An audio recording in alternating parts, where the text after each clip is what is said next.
uncircumcised their sons bear part of the blame for this. Moses also does. As the leader of the people, he should have emphasized obedience to God in every area. And this was certainly an area that would have been easier to just ignore God's instruction in. At that time, circumcision was not commonly. Basically, no one did it. Simply put, it was easier for them not to do it. So when we apply this and we kind of think about our own lives, is there areas in our own life where we are conveniently ignoring some of God's commands that are maybe uncomfortable or inconvenient? Are we choosing the easy way, or are we choosing the Bible way? Are we following the people around us, afraid to stand out? We need to be committed to obeying God, even if no one else is. The leaders were not obeying God in this area or reminding the people to do it. The people were not taking initiative. The priests were not telling people to do it. As a nation, they took the easy way out. So the men were circumcised after crossing the Jordan. It seems that once again God was testing the people. It would have been a lot easier if you have an army, and safer to have them circumcised prior to crossing the river, one would think. But no, God did it this way again to show them that this victory would not depend on them. It depended wholly on him. Proverbs 3:5-6, as most of you know, says, which is not for us to rely on our own understanding. He had thoroughly terrified the people of the land that they didn't dare directly assault Joshua's camp. God was protecting his people in invisible ways when they couldn't protect themselves.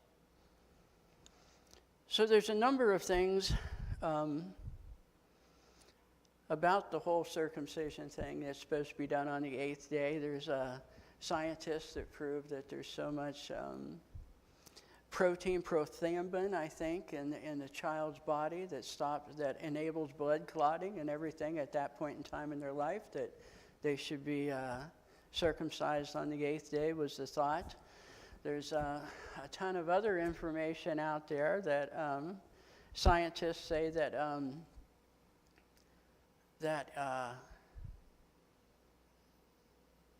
what am I trying to say? I lost it. I got it somewhere. It's in here. I know. I just got to get it out. There it goes. Sexual contact, sexual behavior, a woman's odds of getting cervical cancer is much higher if she's in a relationship with an uncircumcised man. A significant percentage higher. So there's a lot about it that we're not 100% sure we understand, but at the end of the day, all of it said and done, it's an act of obedience. Here's the main point: obedience. The people had not been obedient as a nation. They had systematically disobeyed God's command to circumcise their children. How could they be successful fulfilling God's plan if they're not following the commandments of God? So at this point in time, he makes them catch up. You know, you need me here, God's saying. So you're going to catch up and follow all the commandments that you haven't followed in the past. And this was one of them. So we need to evaluate our own lives, I think. Where are we not obeying God?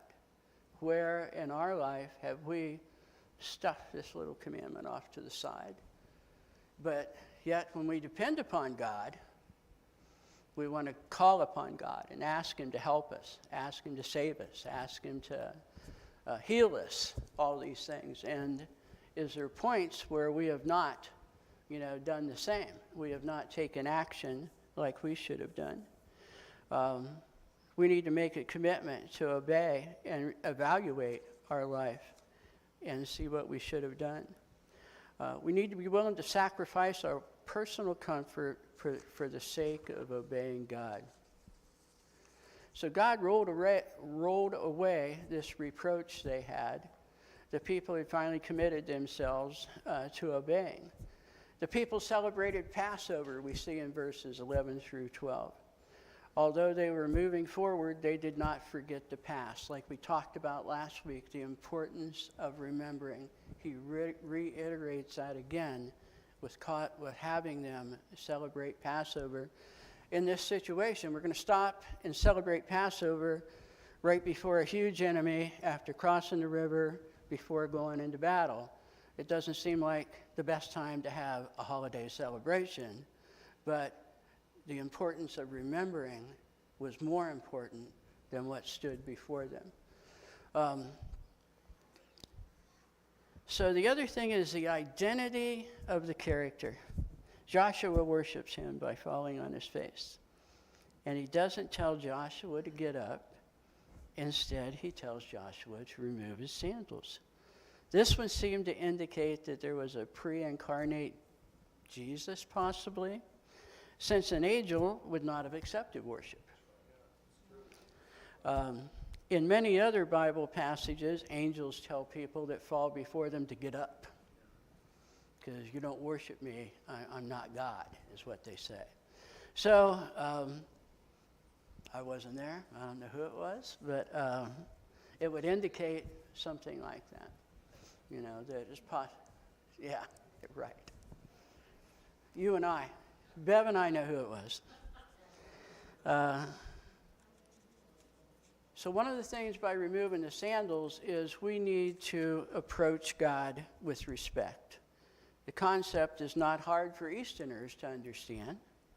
In most Asian countries, it's considered highly rude to wear shoes inside another person's home. A visitor should politely remove his shoes first. These are the dirtiest parts of a person's attire. And if we are to remove the dirtiest things before visiting people, how much more before we visit God? So I'm going to move on. I know I did that rather fast. I want to move on to chapter 6 because it kind of leaves us hanging. The other thing that leaves me hanging in chapter 5, it says, for the place where you stand is holy. So here comes this person. We're talking about it possibly being an incarnate Jesus and everything. And it goes into chapter 6 and it doesn't tell us what he said. You know, I want to know what the conversation was about. I don't know. And I'm kind of like, come on. There's got to be something missing here in the Bible, you know. But apparently that's all we needed to know, I guess. So I'm going to go through. Anybody got a question on chapter 5 that I just went through? What numbers were those two equals to? I have no idea. I don't have that handout with me. Maybe 1 and 2? Because I think, is it 2 the one that asks who it was? Yeah. Okay. So that's the answer you and I are going with. I don't know about everybody else. Okay. All right. Charlotte? How long between the first and the second circumcision? Like 20 years? What years?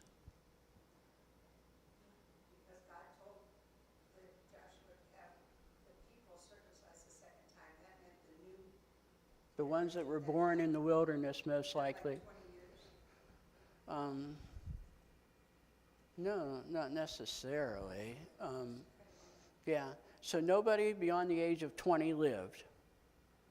And then we started the 40 years. So those people that were below the age of 20, you know, the men would most likely have been circumcised. I'm guessing. I'm not 100% sure. And then going forward, but anyone born during that time of the men for 40 years would not have been circumcised because they failed to do that. So anyway, I'm going to go through 1 through 16.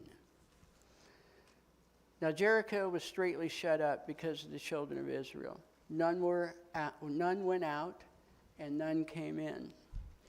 And the Lord said unto Joshua, See, I have given into thine hand Jericho, and the king thereof, and the mighty men of valor. And ye shall compass the city, all ye men of war, and go round about the city once. Thus shalt thou do 6 days. And 7 priests shall bear before the ark 7 trumpets of ram's horns. And the 7th day ye shall compass the city 7 times. And the priests shall blow with the trumpets. And it shall come to pass that when they make a long blast with the ram's horn, and when ye hear the sound of the trumpet, all the people shall shout with a great shout. And the wall of the city shall fall down flat. And the people shall ascend up, every man straight before him. And Joshua the son of Nun called the priests, and said unto them, Take up the ark of the covenant, and let 7 priests bear 7 trumpets of ram's horns before the ark of the Lord. And he said unto the people, Pass on, and compass the city. Let him that is armed pass on before the ark of the Lord. And it came to pass, when Joshua had spoken unto the people, that the 7 priests bearing the 7 trumpets of ram's horn passed on before the Lord, and blew with the trumpets. And the ark of the covenant of the Lord followed them. And the armed men went before the priests that blew the trumpets, and the rearward came after the ark of the priest. After the ark of the priest going on and blowing with the trumpets. And Joshua had commanded the people, Ye shall not shout, nor make any noise with your voice, neither shall any word proceed out of your mouth, until the day I bid you to shout.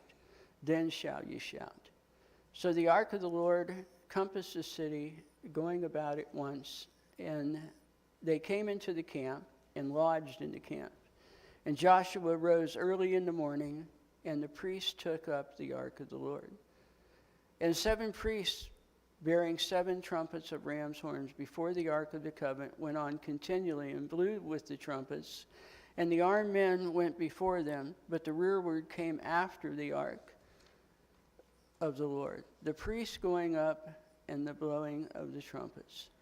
And the 2nd day they compassed the city once, and returned into the camp. So did they 6 days. And it came to pass on the 7th day that they rose early about the dawning of the day, and compassed the city after the same manner 7 times. Only on that day they compassed the city 7 times. And it came to pass at the 7th time, when the priests blew the trumpets, Joshua said unto the people, Shout, for the Lord hath given you the city. So the people in the city, and I just think you got to imagine, remember we got Rahab in there. So for 6 days, she's wondering, are these people, is the God I'm now believing in real? She's wondering if the people, the spies I spoke with, can I trust them? Were they honest people?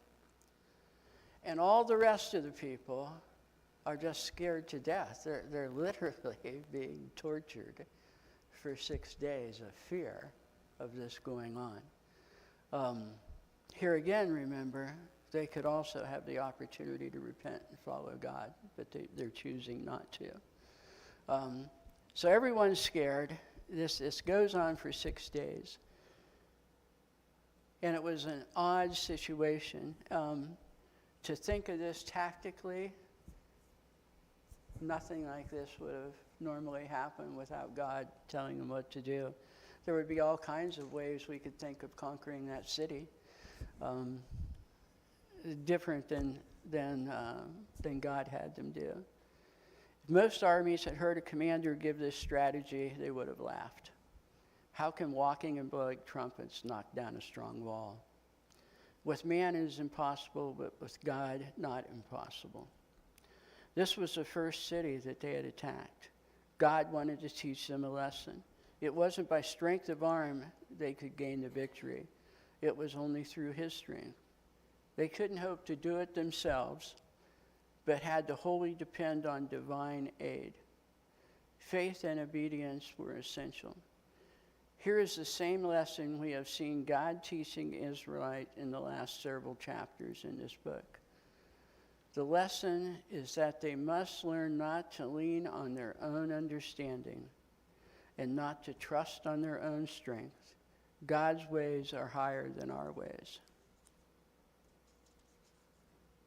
Notice that the victory belonged to the Lord, but the people also had responsibilities. They had to do it as he said to do it. They had to not talk or say a word during that time. I imagine that would have been difficult. Yes, ma'am? Have you ever heard a ram's horn Yes. being blown? Can you imagine 7 of them being blown at one time?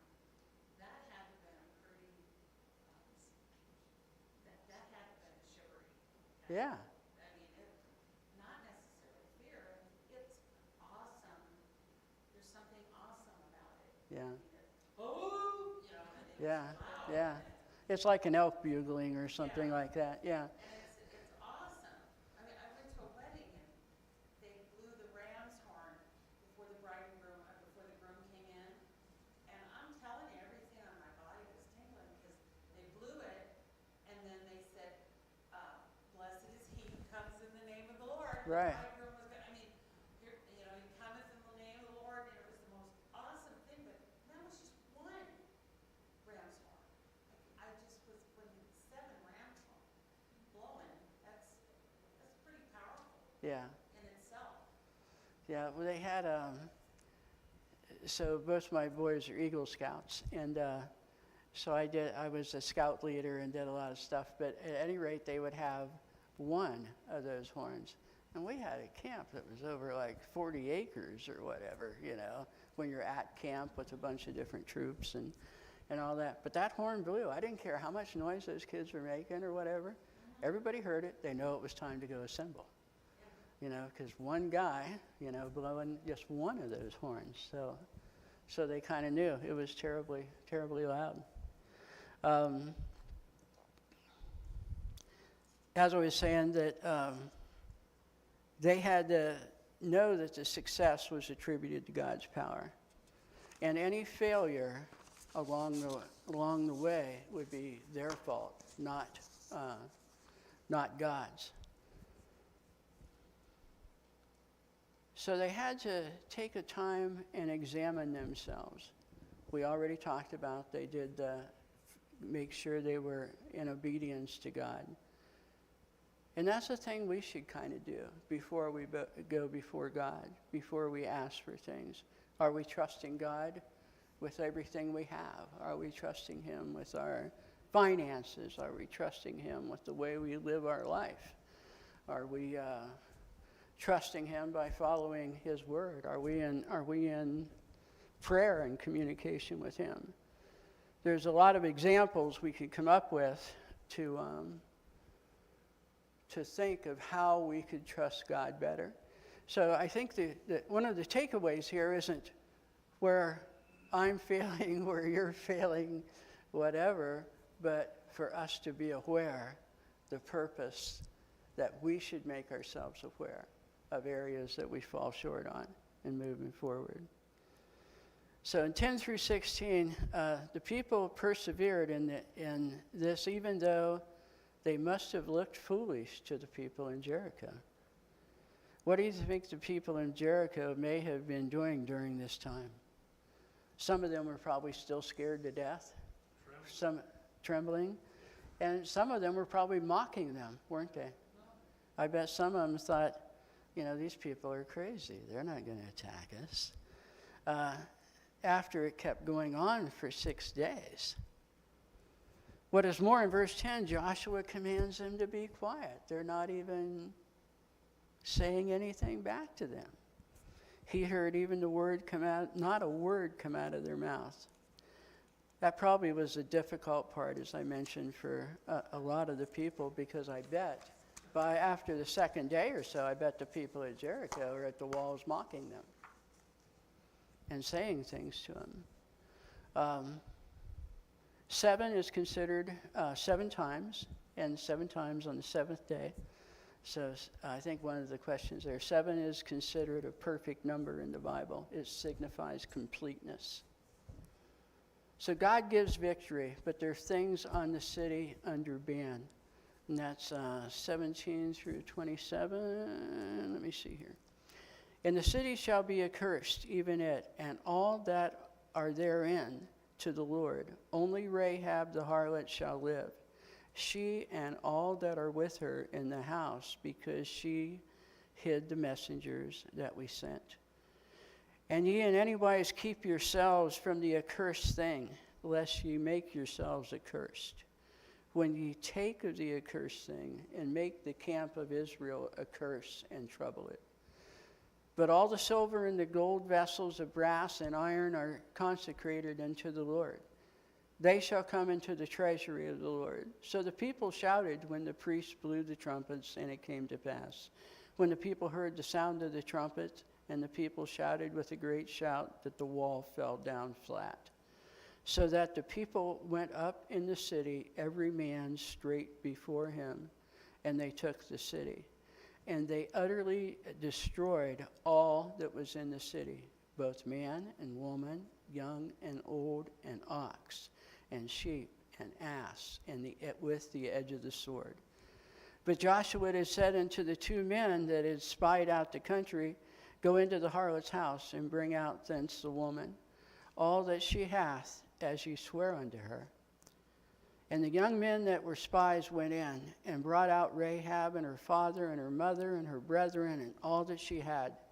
And they brought out all her kindred, and left them without the camp of Israel. And they burnt the city with fire, and all that was therein. Only the silver and the gold and the vessels of brass and iron, they put into the treasury of the house of the Lord. And Joshua saved Rahab the harlot alive, and her father's household, and all that she had. And she dwelleth in Israel even unto this day, because she had hid the messengers which Joshua sent out to spy out Jericho. And Joshua adjourned them at that time, saying, Cursed be the man before the Lord that riseth up and buildeth this city Jericho. He shall lay the foundation thereof in his firstborn, and in his youngest son shall he set up the gates of it. So the Lord was with Joshua, and his fame was noised throughout all the country. So 17, the people were not able to take anything from the city for themselves.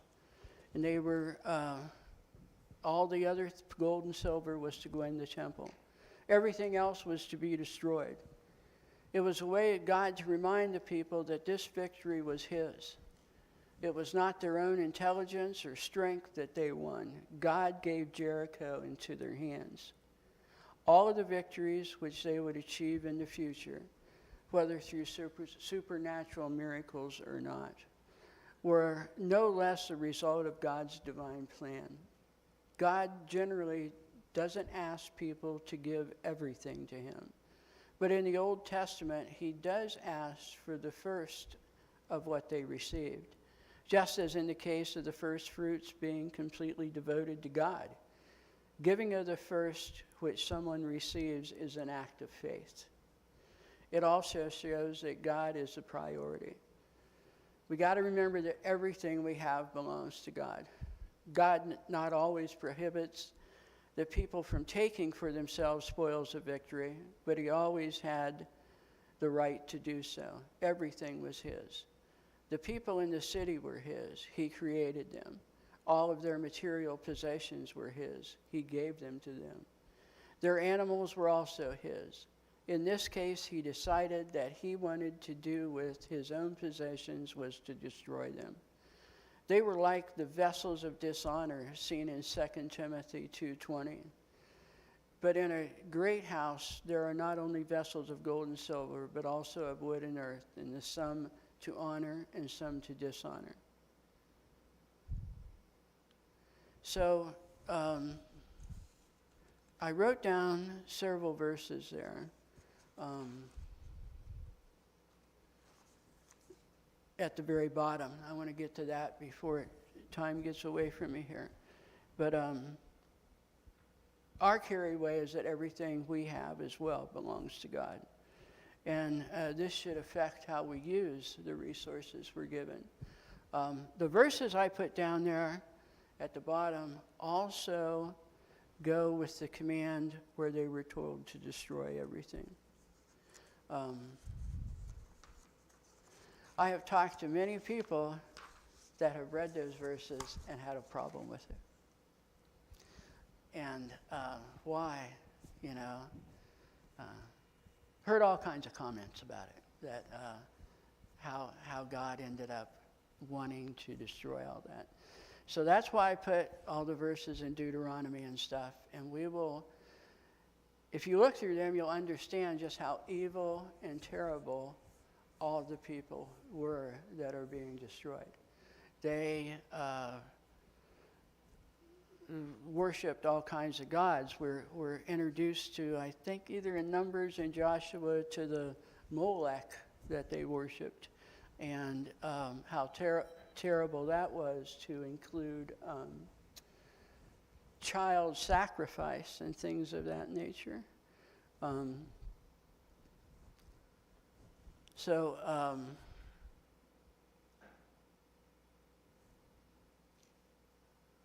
God's plan succeeded. The walls fell down, and Israel achieved a great victory. And that is something that was done it was done by God, but it was important for the people to obey. Should they have failed to obey at any point, the outcome might not have been the same. So the command, and the command was not new to destroy all the people. It had been given concerning all the Canaanites in Deuteronomy 7:2-6, and it was applied specifically to the Amalekites in Deuteronomy. And there are several reasons given in the Bible why God told Israel to utterly destroy them. So firstly, they were evil.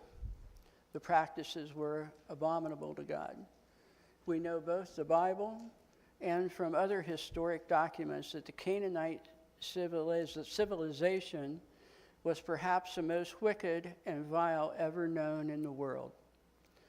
Their sin was a stench to God. And the very land spewed and vomited them out, it says in Leviticus 18:25. They were descended from Esau and also were exposed to the Israelites and true teaching from God. Yet they rejected it in favor of vile, sensuous, and brutal religion. God's just character requires him to punish evildoers. Generally, he is patient, and he did wait hundreds of years to use Israel to wipe out the Canaanites. Here again, they could have repented. But his patience doesn't last forever, and he decided to judge the Amalekites sooner rather than later. Also, according to Deuteronomy 7, if any portion of those wicked nations were allowed to remain, they would ensnare Israel and lead them away from the true God to worship their false gods and also practice abominations. Israel did not completely wipe out those nations, and what God prophesied did happen, not only once but numerous times. At various times in their history, they did not only worship false gods, but they also had hundreds of false prophets who practiced bloodletting. During the time of Ahab, had male cult prostitutes and sacrificed their children by fire to Molech. God doesn't need justifications to prove himself to us when he acts. However, it is clear that he has plenty of reason to give command to wipe out the Canaanites. Some ask about innocent babies. First of all, not one is innocent. Babies are also guilty from the time of their birth. Secondly, the sin of parents does affect and have consequences on others. When a surgeon cuts out cancer from a person's body, he also takes some of the healthy tissue with it to make sure it doesn't come back. God also judged the nations and peoples at various times, such as Sodom and Gomorrah. And he'll eventually judge the entire world. So as I kind of wrap this up here, I want to also mention that at the very end where he says, gives the curse on Jericho and being rebuilt, we see that happen again in, I forget what verses in Kings, but someone goes to rebuild the city of Jericho, and their youngest son and their oldest son perish. So, to the best of my knowledge, it's never been rebuilt. And also not to leave any sin as a foothold for Satan, it says in Ephesians 4:27. So, in the last minute here, as I tried to cram 2 chapters into one lesson, myself and a good friend that's I consider a good Christian, we were talking a while back, and he mentioned that not since the time of Molech to now has there been so many children sacrifices. I was looking online, the abortion counter is at 200,000 abortions worldwide per day. And there's a counter meter there that you can look, and as of so far this year, it exceeds 24 million abortions going on worldwide. With more countries agreeing to abortion, we saw, was a year, 2 years ago, Ireland agreed, which was, for years, wasn't legal to have an abortion. They went ahead and passed an abortion law. So here we are as a country. I'm not going to get on my political speech, but here we are as a country, one nation under God, and what have we let happen? You know, I know I didn't let that happen, you didn't let that happen, but that's what we have going on. And I don't think since the time of Molech have we seen the death and sacrifice of so many children as we have today. So it's something for us to consider as far as how we live our life, how we vote, what we do, things we consider for. That's all I have for today. I went long. Any questions? Very informative. Good. One thing I do want to mention, Dawn Taylor's sitting back there. Please say hello to her. As most of you probably know, her husband Jack passed on Friday after a lengthy bout with brain cancer. Just want to keep her and family in prayers. And we see Nathan and his wife here. They will be doing the service here shortly, and they're visiting us from going to start a church in Portland. He'll be able to talk about that more. Well, dear Heavenly Father, thank you for this day. Thank you for your word, helping to remind us that we need to be faithful. As we come before you, help us do it with respect and honor. And help us to examine our own lives, that we are living faithful to what you would have us do. Ask for all these things in Jesus' name. Amen.